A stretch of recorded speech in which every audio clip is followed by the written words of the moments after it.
주택 가격이 오를 거라고 생각했을 때 사람들은 보통 집을 사거든요. 따라서 이런 심리에는 내 소득과 부채 상환 능력, 그리고 주택 가격에 대한 기대 심리들이 포함되게 됩니다.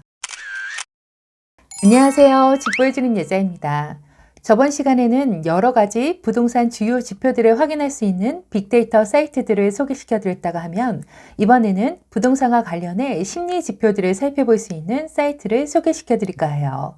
부동산을 분석하는 데 있어서 거래량과 입주량 같이 이런 객관적인 지표도 중요하지만, 요즘 같은 때에는 심리적인 지표를 확인하는 것도 정말 중요합니다. 그냥 내 주변 사람들한테 집을 사고 싶은지 안 사고 싶은지 확인하는 정도로 그치는 게 아니라, 정부에서 제공하는 각각의 객관적인 지표를 활용해서 보다 주택과 관련한 심리 흐름을 살펴보는 거죠. 왜냐하면 집을 사려고 하는 근본적인 데에는 물론 집이 필수제이기 때문에 그런 필수적인 요소로 살려고 하는 것도 있지만, 주택 가격이 오를 거라고 생각했을 때 사람들은 보통 집을 사거든요. 따라서 이런 심리에는 내 소득과 그리고 부채 상환 능력, 그리고 주택 가격에 대한 기대 심리들이 포함되게 됩니다. 그럼 지금부터 각각의 이런 자료들을 수집하기 위해서 어떤 사이트들을 살펴봐야 하는지 지금부터 살펴볼게요. 첫 번째는 PIR 지수를 확인해야 합니다. PIR 지수란 중위 가격의 집값을 중위 가격의 연평균 소득으로 나눈 값이에요. 쉽게 설명하자면 연평균 소득으로 집을 사는 데 있어서 얼마나 시간이 소요되는지 나타내는 지수라는 거죠. 따라서 이 지수가 높을수록 그만큼 집을 사는데 오래 걸린다는 뜻이고, 지수가 낮을수록 짧은 시간 안에 집을 마련할 수 있다는 뜻이 됩니다. PIR 지수는 주택금융통계 시스템에서도 확인할 수 있지만, 저는 주로 KB부동산 통계자료에서 살펴봅니다. 이렇게 KB부동산에 들어오셔서요, 왼쪽에 KB통계를 눌러줍니다. 여기에 월간 시계열이라고 있는데요, 이거를 다운로드 받아주고요, 다운로드 받은 자료를 열어줍니다. 그럼 여기 밑에 항목에서 오른쪽으로 더 와서 PIR 월별 지수를 선택해줘요. 그러면 주택 가격 및 소득 분위별 PIR이 보이게 되는데요. 전국의 가구 연소득을 1분위에서 5분위로 나눈 지수와 서울의 가구 연소득을 1분위에서 5분위로 나눈 지수가 같이 표기됩니다. 우리는 보통 중위가격의 연소득을 바탕으로 중위가격의 집값을 판단해 볼 거니까요. 여기서는 가구 연소득의 3분위와 주택 가격의 3분위가 만나는 이렇게 회색으로 칠해져 있는 부분을 살펴볼 거예요. 분기별로 나오기 때문에 현재는 9월달까지의 자료가 나와 있고요. 서울을 기준으로 본다면 지금 PIR 지수는 17.7이에요. 전국은 7.0이고요. 확실히 서울이 집값이 높다는 것을 알 수 있습니다. 그럼 과거의 모습은 어떤지 살펴볼까요? 과거에도 이렇게 높았느냐? 2019년 9월로 한번 가볼게요. 2019년 9월의 자료인데요. 9월에는 서울이 12.8, 전국이 4.9였습니다. 지금 현재 기준과 비교하면 서울과 전국 평균 PIR 지수가 꽤 많이 상승했다는 것을 알 수 있겠죠. 3년 전과 비교하여 4.8에서 7.0으로, 12.8에서 17.7로 전국과 서울 모두 PIR 지수가 크게 상승했다는 것을 알 수 있습니다. 그만큼 전국적으로 집값이 많이 올랐다는 뜻이 되죠. 이렇게 PIR 지수를 통해 현재 주택 가격의 현황은 어떤지, 소득 대비 과도하게 거품이 껴있는지 아니면 소득 대비 살만한 가격인지를 알 수 있습니다. 집 한 채를 사려고 아무것도 안 쓰고 연소득을 고스란히 모았는데도 17년 이상이 걸린다고 한다면 좀 과하게 거품이 껴있는 거라고 판단되지 않을까요? 따라서 PIR 지수를 보시면서 현재 주택 가격에 거품이 많이 껴있는지 아니면 적정한 수준인지 연소득을 대비해서 판단해 보시면 좋으실 것 같아요. 다음에 보실 자료는 주택 구입 부담 지수라는 지표입니다. 중간 소득 가구가 표준 대출을 받아서 중간 가격 주택을 구입하는 경우 대출 상환 부담 지수를 나타내는데요. 즉 소득에서 주택 구입 대출이 차지하는 비율을 살펴볼 수 있습니다. 주택 구입 부담 지수는 주택금융 통계 시스템에서 살펴볼 수 있어요. 주택금융 통계 시스템에서 테마 통계를 눌러줍니다. 그러면 바로 주택 구입 부담 지수를 살펴볼 수 있는데요. 상세 조회를 눌러 기간을 과거부터 살펴볼게요. 항목 설정란에서 살펴보고 싶은 해당 지역을 선택할 수 있는데요. 저는 전체 해제를 한 다음에 전국만 일단 살펴볼게요. 차트를 통해 간편하게 볼 거고요. 보시면 2005년도 기준의 주택구입 부담지수가 58.1이었다는 반면에 현재는 84.9에 육박하고 있습니다.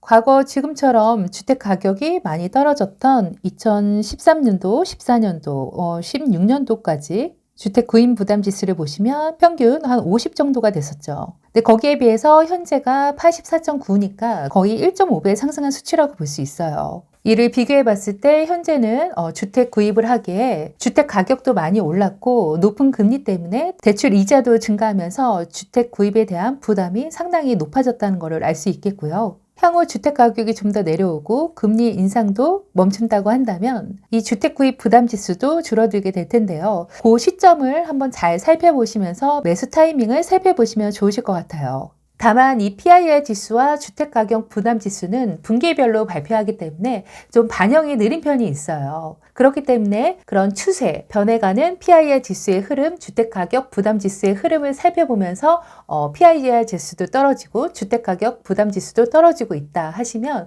내가 관심 갖고 있는 지역의 단지들의 시세 트래킹을 해나가셔야지 정확한 시세 판단을 하실 수 있을 거라고 생각합니다.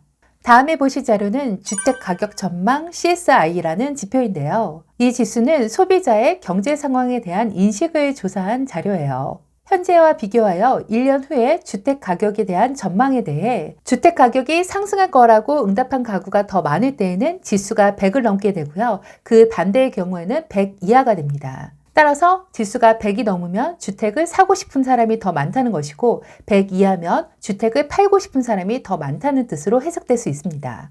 주택가격 전망 CSI는 한국은행에서 발표하고 있습니다. 한국은행 사이트에서 경제 통계를 들어오고요. 거기서 심리지수를 선택해 줍니다.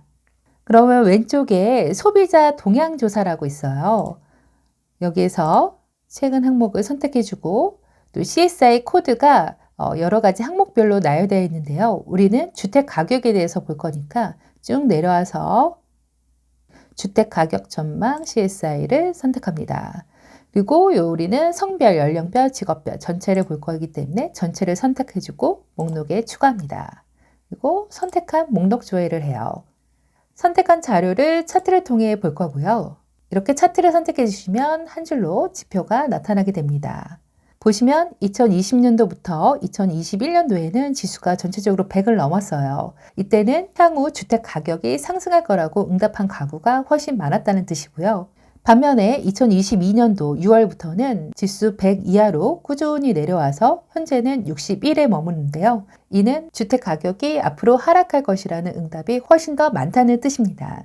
이렇게 주택 가격 전망을 통해 향후 주택에 대한 심리를 엿볼 수가 있어요. 마지막으로 보실 자료는 KB 부동산에서 제공하는 매수 우위 지수입니다. 매수자가 더 많냐, 매도자가 더 많냐를 통해서 매수 심리에 대한 척도를 나타내는 지표인데요. 제가 앞전에 지역 분석을 하면서도 심리 지표로 많이 활용했던 자료예요. KB 부동산에 들어오셔서 KB 통계를 눌러주시고요. 여긴 주간 통계로 들어옵니다. 그러면 밑에 주간 시계열이 있는데요. 이걸 다운받아 볼게요. 파일을 열어주시면 이렇게 아래에 목록이 보이는데요. 여기서 7번째 매수 매도를 선택해 줍니다. 그러면 매수자 매도자 동향이 보이게 되는데요. 여기에서 매수의 지수가 100 이상이면 매수자가 많다는 의미고 100 이하면 매도자가 많다는 의미예요. 2022년 12월 19일 기준 전국을 보시면 매도자 많음이 86.6, 매수자 많음이 3.3%밖에 안 되죠. 이 말인즉슨 매수자보다는 매도자가 훨씬 많다는 뜻입니다. 따라서 매수의 지수도 100 훨씬 이하인 16.7로 나타나고 있죠. 그리고 서울도 보시면 19.5, 6대 광역시 평균이 10.4로 굉장히 낮은 수치고요. 그나마 강원도가 29.7로 전국 평균보다는 조금 높은 수치고요. 충북도 마찬가지고요. 29.6이네요. 강원도, 충북, 충남이 그나마 매수의가 이것도 낮은 편이지만 상대적으로는 좀 높은 편이고요. 전국적으로 봤을 때 그나마 매수의 지수가 높은 지역이 지금 경북이네요. 경북이 32.4로 매수의 지수가 전국에서 가장 높은 편이고요. 대구가 7.2 그리고 울산이 7.5로 전국에서 가장 낮은 수치입니다. 이렇게 KB부동산의 매수의 지수를 통해 매수자가 더 많은지 매도자가 더 많은지를 판단하면서 매수 심리를 간접적으로 살펴볼 수 있습니다. 부동산은 우리의 경제 기반과 우리의 자산 소득에서 굉장히 많은 부분을 차지합니다. 그러기에 부동산에 관련한 심리를 파악하는 것은 굉장히 중요한 일이 됩니다. 특히나 이렇게 어려운 부동산 시장에서 부동산 심리가 차근차근 회복되어 가는 단계를 이러한 지표들을 통해 꾸준히 관찰하신다면 분명 그 안에서 좋은 기회를 발견하실 수 있을 거라고 생각됩니다. 저는 항상 여러분들의 성공 투자를 기원하고요. 오늘 내용도 조금이라도 도움이 되셨다면 구독과 좋아요 부탁드릴게요. 지금까지 집 보여주는 여자였습니다.